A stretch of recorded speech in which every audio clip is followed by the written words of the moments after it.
welcome to Daily Confetti with Carter and Keri on Unsafe Space. Today is Monday, October 14th, and we hope you had a happy weekend. Carter? I had a happy weekend. Did you have a happy weekend, Keri? My weekend's still going.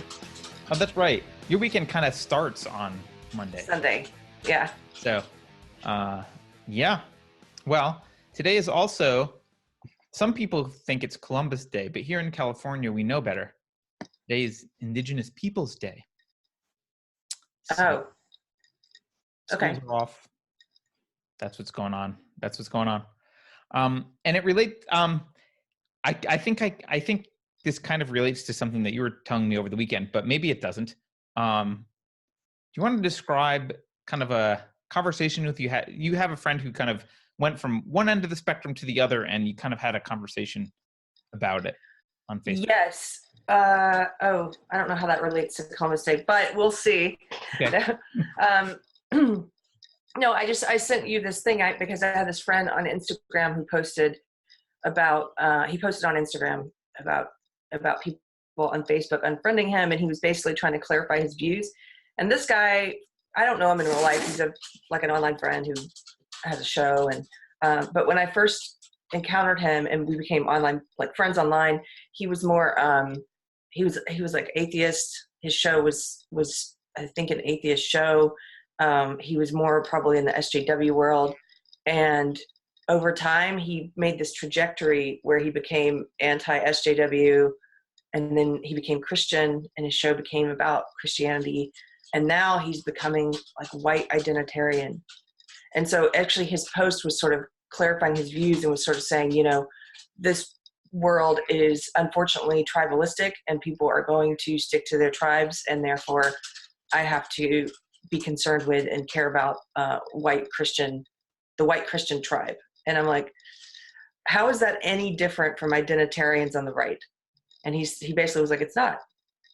Yeah. He did say it's not. I mean, you sent me the conversation. He basically said it's not. Just for clarity, do you want to clarify to people what an identitarian is versus like a supremacist? Because people hear white identitarian and I think sometimes conflate it with white supremacist. It's not actually the same thing. I usually conflate the two, but I usually do, but I get that since you're asking me the question, yes, there is a distinction, but most identitarians I know are supremacists in some way. Really? Identitarian is someone who believes that groups are what are most important about us, that our group identity is what's most important, and they're collectivists. They don't look at us as individuals. They look at us as group members. And so we are our race, and we are our sex and our sexuality first and foremost. And that doesn't matter if it's on the right or the left. That people want to talk about the ones on the right a lot. If you're listening to the legacy media, if you're watching SJW echo chambers, that's who they want to talk about, because they themselves are identitarians on the left. Yep. And so it's funny because it's like the same two sides of the same coin. I'm not interested in the coin at all. Right. But there is so I think there's a distinction worth making. Maybe that's not, maybe it's not worth making, but I think people would start out as identitarian and move towards supremacist if you're looking on the scale, like if you're watching a friend slide. And so the supremacists believe that their race or ethnic group or whatever is superior.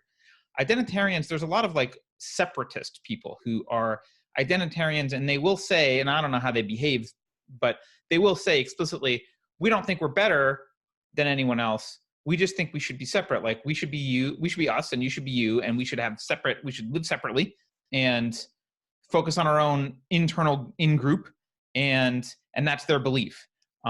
So I think that can lead to supremacy, but I think there is a meaningful difference, because I think it's easier to slide into that viewpoint than it is to jump directly to supremacy. So it's a kind of it's on that road, but it's not that as far down that road. And I think this relates to, I do think this relates to Columbus Day, but here's why I think it relates to Columbus Day.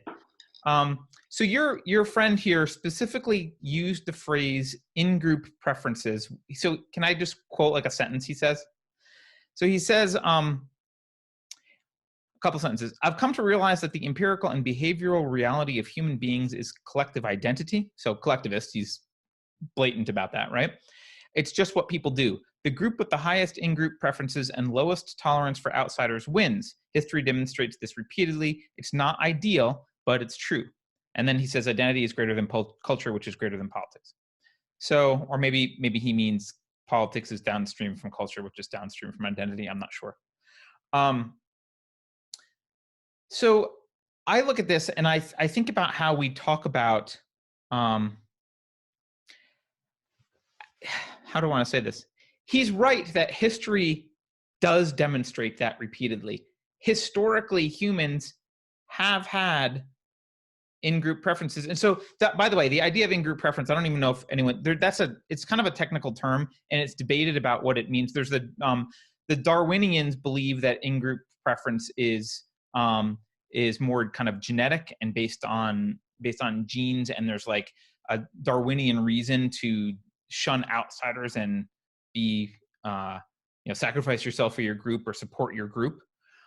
Then there's like there's social, all of these people have empirical, or at least all of these people claim to have studies to support their side, but I don't think it's settled. The social scientists who study in-group preference, there's kind of two camps of them. One believes that actually like low self-esteem leads to in-group preference. So people like, they want to feel better, so they kind of feel like they belong to this group and they raise their group up and that makes them feel better. There's another set of research that says it's high self-esteem people do this and they kind of project their high self-esteem onto their group. And so we're all great because I'm great. But there's been, this isn't, the fact that in-group preference exists generally is not news. I mean, Robert Cialdini, the guy who wrote Persuasion and Influence, he did a simple study on college campuses where he noticed that the day after, this is not going to surprise anyone who ever went to college, the day after your sports team wins, more people wear the college jersey than the day after your sports team loses. There's like, there's a desire to identify with your team. But throughout history, though, that's how we've been. We've always had in-group preference, and we've always warred among groups, basically. That's just how the norm is. And the reason I think it relates to Columbus Day, Keri, is there's this myth, this idea that like big bad Columbus came along and eradicated the peaceful Native Americans, and he's a big bad person, and we shouldn't celebrate him, but we should celebrate the Native Americans instead. It should be Indigenous Peoples Day because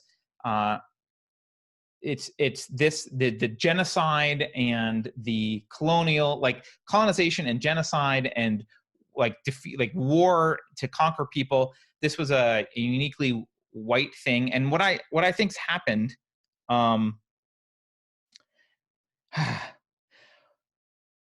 think people have, it's the West, the Western experiment, the great Western experiment, predominantly by whites, but that's just because they happened to be white. It's not, I don't think there's anything special about whites. The great Western experiment was, can we slowly eradicate this in-group preference? Can we get rid of that in society? Can we have a society?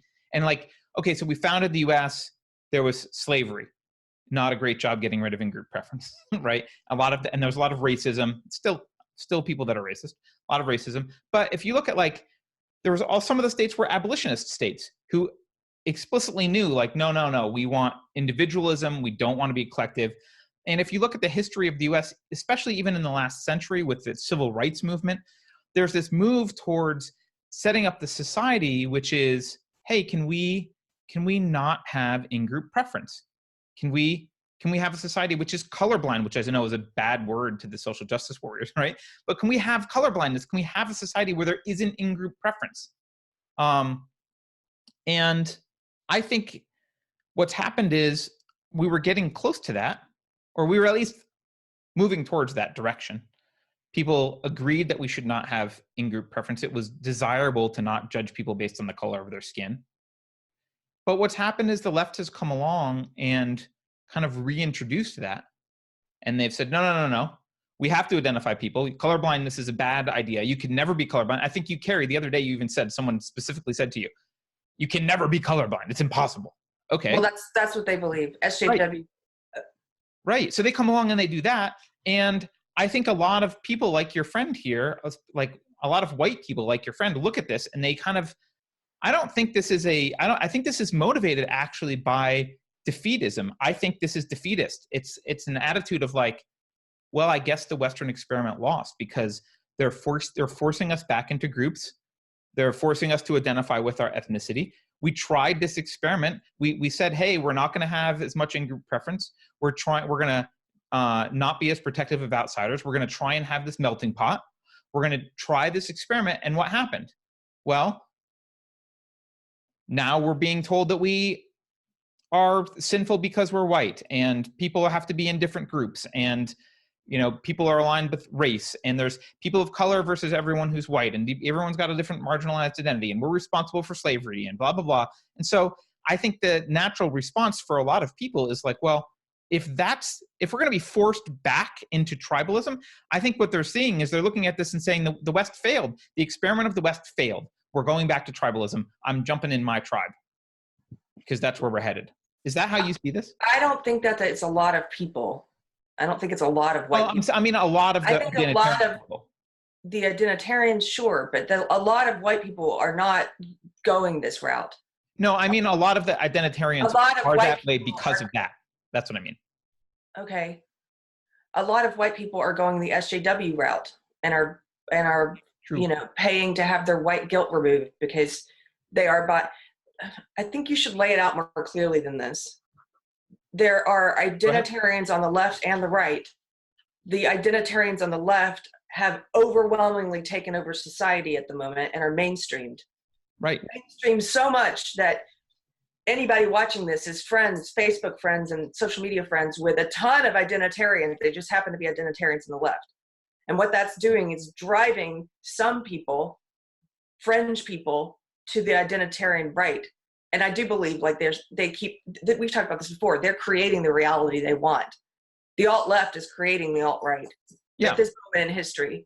And so, yes, he's probably the second person I've seen do this. It's not a lot of my white friends. Most of my white friends are SJWs or they're normies or somewhere in the middle, or they're people who haven't given up on the great experiment. Like, the great experiment for individualism. But is it depressing that I think someone has gone there? Yes, I think it is depressing. I think stuff like this, can I play this video? Can I just clarify something? Yeah.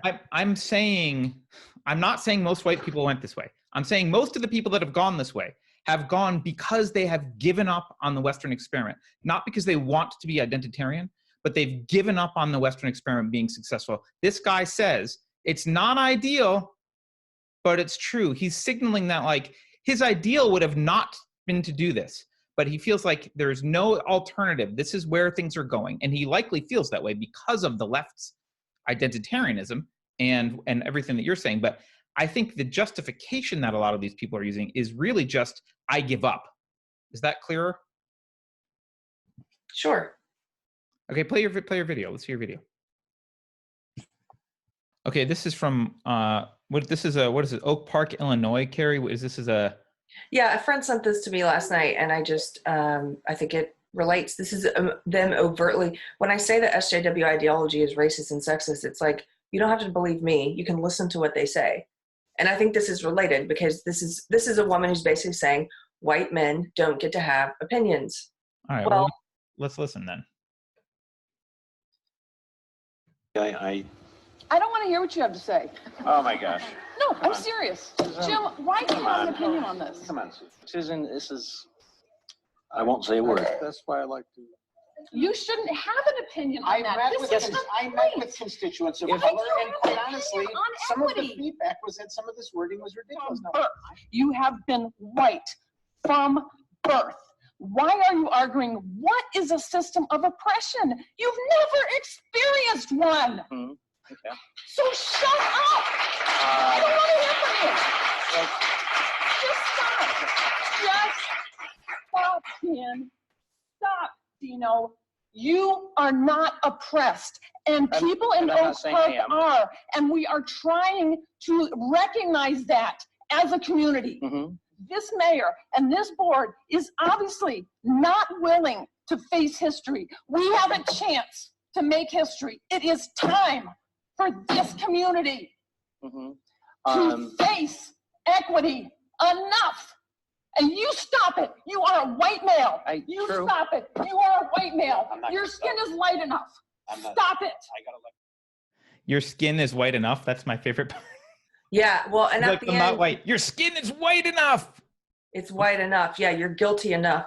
The at the very end, you cut it off before. The one white guy, one of them said, he actually calmly, carefully said, I think if we're at a place where we're saying, you know, your skin color dictates if you get to speak or not, then we're doing this the wrong way. And I don't recall at the end of the clip if he got applause. I don't think he did, but you heard all the NPCs applauding her. And this clip, it just it relates because it's evidence of the point that we're making, which is that the mainstream left has become cannibalized by this identitarianism to such a degree that it is pushing people out, and it is pushing people to say, like you've said before on the show, well, if I have to be in a group, regardless of if I'm on the left or the right, and one of these groups says I'm evil and the other one doesn't, I guess I'm going to go over to the identitarians on the right. I mean, I don't believe we have to become identitarians. I don't believe we have to become collectivists. I think we can stay individualists and we can fight it on both sides. But do I understand why this is driving this a little bit? Yeah, I do. Yeah. I mean, you haven't given up. You and I haven't given up on the Western experiment, right? No, and I'm not going to give up on the Western experiment. I think people on the left are trying to destroy it, and people on the right have given up. I mean, people on the identitarian right. So yeah. But that woman, I mean, something else about this video that's just, it stands out to me. These people are elected representatives. They have constituents that they're there to speak on behalf of. And Right. those constituents don't look like them. And you know what I mean? They're there to speak on, so what, he's not allowed to speak on behalf of his black constituents or on behalf of who he's been elected to represent. He doesn't get to have an opinion, meaning none of his constituents get to have an opinion, all because he's a white man. The other thing I noticed is how vicious she is about this and how hateful. And, you know, this whole thing I've noticed with these shirts. I had a friend joking that he was going to buy me a shirt that says the future is female. I'm like, please don't. They want to pretend like if women ran everything, it would be so much better. Let me tell you. I just want to be clear. Women do run everything. You're a majority of the voting age adults in the U.S. Okay, but you know what they mean. They want to talk about if women were in leadership positions and were elected, the majority of elected officials and the majority of heads of state, that things would be so much better. I don't think so. I'm actually terrified of that reality. I know women. I am a woman. We have just as much capacity for evil as men. It's just it manifests itself in different ways. Women tend to have this toxic, overbearing, you know, you're going to shut up for your own good and for the good of society. You know, it's the benevolent tyrant, which is scarier to me because they think they're doing it for good reasons. Yeah, So, yeah. Both are problematic. yeah. To steal their word. Yeah, I don't know. I guess I kind of do want to. I do want to relate it to Indigenous People Day, Indigenous Peoples Day. Maybe I'm stretching, Keri, but I guess it's this idea that tribalism is new, and it's not. I guess that's really all I wanted to say. When, you know, before the Europeans arrived in North America, not all tribes, some of them were presumably peaceful, but just to be clear, like, they were fighting each other. They were, I think archaeologists have claimed that probably the most deadly per capita, the most deadly area throughout history this includes the 20th century genocides, was actually in the Southwest US. I think it was the Pueblos and the coast of Mesa Verdes, maybe. Like something like 90% of the skeletons that they dig up have battle wounds, like axes to the head and arrows. There was rampant cannibalism. The Aztecs ate something like 15,000, between 15,000 and 250,000 people in a year, every year. there was a love of torturing. There's a lot of torturing happening. And there was no idea of, I guess this is what I want to get at. There was no idea of land ownership in the sense that we think of it. There wasn't like, you guys have this land and we have this land and we respect it. It was might makes right. It was whoever has more might can go take the land, and that's valid. And that's just how they operated everywhere. And that's how, not just North America, but everywhere throughout history, that's how people operated. And so, yeah, when Columbus came to the New World, did he sometimes trade? Sure. Did he also murder people and take their land? Yeah. That was the norm. That was how conquering was how land was acquired. And when we celebrate Columbus, if we're going to not celebrate Columbus because we're going to use modern day standards and apply them to his time and what he did, which is fine if you want to do that. Horrible person, had slaves, all that stuff. By the way, Native Americans also had slaves. Horrible person, had slaves, killed people. Okay. Then you don't want to switch to Indigenous Peoples Day. Indigenous people also were horrible and had slaves and murdered people and were cannibals generally. So this idea that like one is better than the other, it's this false narrative that the Europeans were the first warring people that ever really existed and everyone else is peaceful. And it was the evil Columbus who came in and did this horrible thing. We celebrate Columbus Day not because of Columbus, but because this is the expansion of Western civilization, which is the idea of individualism. Fundamentally, it is what led to the great experiment of America, which is what led to, hey, can we not have in-group preferences? Can we try to not do that? So I guess I don't really care about celebrating Columbus Day one way or another. I just don't think that if you're not going to celebrate it, just don't. But don't replace it with Indigenous Peoples Day. That's not better. That's worse, actually. And, we are at the brink of failure of this great experiment. I mean, we might fail. Western civilization might fail. This idea that we can have no in-group preferences, it might fail. And maybe it will restart again later if it fails here. But it's a noble pursuit. And this idea that we need to revert to infighting between tribes is literally what's killing us. So I don't know if I related it very well. It just, to me, they're connected. When that guy said to you, in-group preference is the way history's been, blah, blah, blah, blah, blah, I immediately thought like, yes, that is the way history's been. Native Americans, Europeans, everywhere, that's the way history's been. This is unique. America is unique. That's what makes us special. We're trying to not do that as hard as we can. And if you're not trying to get rid of in-group preference, then you're part of the problem. Agreed. It was a good rant. I don't know. I feel like I said it better previously, but whatever. People get what I'm trying to say. It's a rough day. Keri, let's remind people about book club before we go. Sunday, September 7th.